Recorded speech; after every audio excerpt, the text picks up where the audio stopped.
Have you ever thought about how we can say a thank you that lasts forever? Well, today we're going to explore that exact idea by looking at a really powerful poem about one of India's most important places, the National War Memorial. So let's dive right in. Just take a look at this. This right here is the National War Memorial.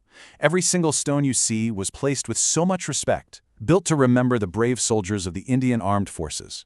It helps to think of it less like a building and more like a giant heart, just full of gratitude and memory. It's a huge question, isn't it? I mean, words are one thing, but how do you build a thank you that's going to stand for hundreds of years?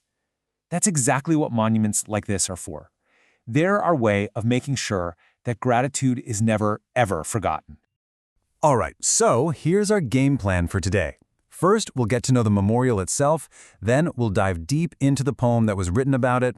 We'll even build a little word bank to unlock its meaning. After that, we'll figure out the core message, and finally, I'll show you how you can keep this journey going all on your own. Okay, first things first. Let's start with the place itself. To really feel the words of the poem, you kinda have to understand the ground on which this incredible monument stands. So, this memorial stands right in the heart of our nation, in New Delhi. And get this, it's actually pretty new, built in February 2019. Its mission is simple, but so powerful, to be a permanent tribute to India's brave soldiers. And now, let's get to the heart of our study guide, the poem. We're going to break it down line by line and really uncover all the powerful feelings and ideas the poet has woven into these words. So the poem kicks off by painting a picture. In Bharat's heartland, a grand sight to behold.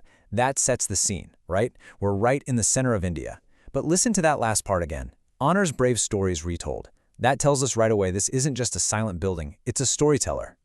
So yeah, to put it simply, the poet is telling us that this grand building in the middle of our country has a super important job, to make sure we never ever forget the incredible stories of our soldiers' bravery.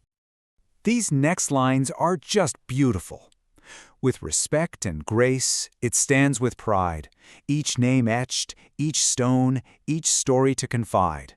The words respect and pride really tell you how it feels to be there. And confide.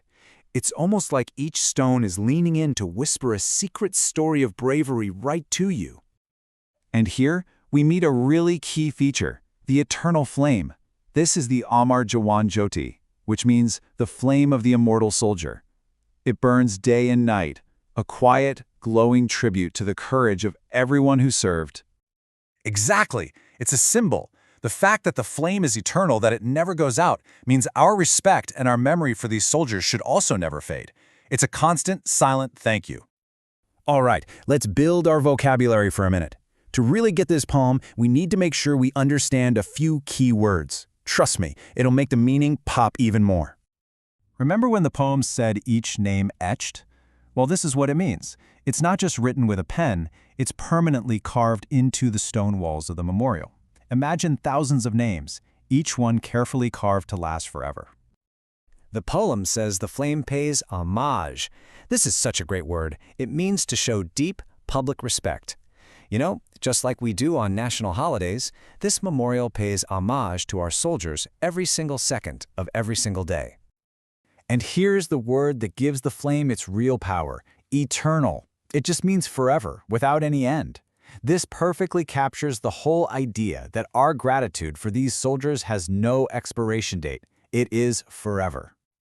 Okay, so we've broken down the lines, we've decoded the words, but what is the poem really trying to teach us? What's the main message we should be taking away from all this?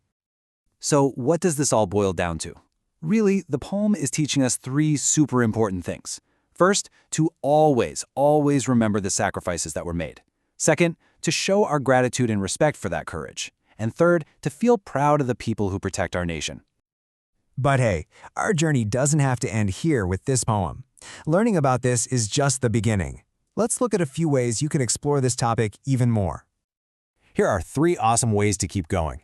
You can dive into the official website. It's packed with amazing stories. If you ever get the chance, plan a visit to see the memorial in person. Standing there is a really powerful experience. And finally, share what you've learned. Tell your family or friends about it. Teaching is one of the best ways to remember something. Let's just pause for a second on this image. This is that eternal flame we've been talking about, the armored Jawan Jyoti. Just look at how it glows, a constant living symbol of remembrance.